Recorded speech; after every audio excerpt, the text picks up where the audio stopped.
आइए जानते हैं साईं बाबा के 11 वचनों का अर्थ। जो शिरडी में आएगा आपद दूर भगाएगा। पहले वचन में साईं अपने भक्तों को शिरडी आने के लिए कहते हैं और कहते हैं जो भी शिरडी में आएगा उसकी सारी परेशानियां समाप्त हो जाएंगी। चढ़े समाधि की सीढ़ी पर, पैर तले दुख की पीढ़ी पर।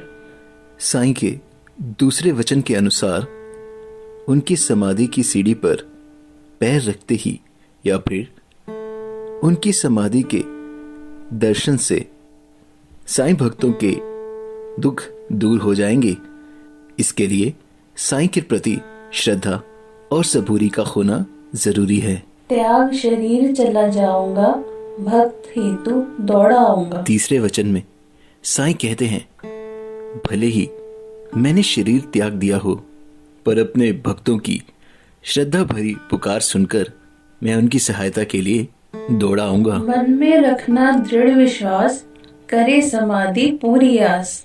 चौथे वचन में साईं कहते हैं कि मुश्किल में मेरे हर भक्त को दृढ़ता पूर्वक विश्वास करना चाहिए कि उनकी हर परेशानी का हल उन्हें इस समाधि पर जरूर मिलेगा।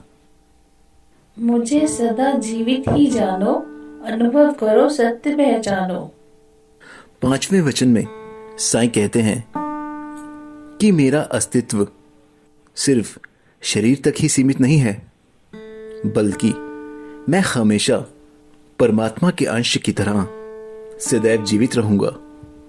अपने प्रेम और भक्ति की शक्ति से मेरे भक्त सत्य को पहचान सकते हैं।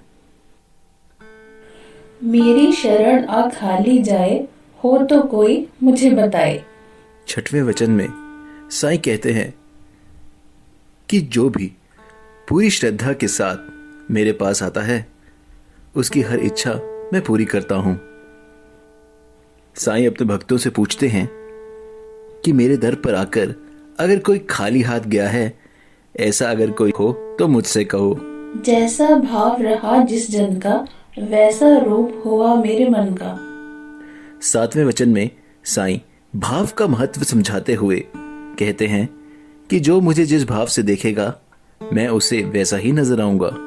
मेरे भक्त जिस भाव से मेरी कामना करते हैं मैं उसी भाव से उनकी कामना पूरी करता हूं।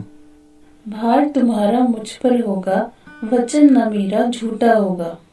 साईं के आठवें वचन के अनुसार जो भी पूरी श्रद्धा रखते हुए साईं के प्रति पूरी तरह समर्पित है, उनका भार साईं खुद उठाते हैं और उनकी सारी जिम्मेदारियों को पूर्ण करने में उनकी मदद करते हैं। ये साईं वचन देते हैं जो कभी झूठा नहीं होगा। आज सहायता लो भरपूर, जो मांगा वह नहीं है दूर। साईं के 9वें वचन के अनुसार श्रद्धा और प्रेम से जो भी साईं से कुछ भी मांगेंगे उसे साईं अवश्य ही पूरा करेंगे।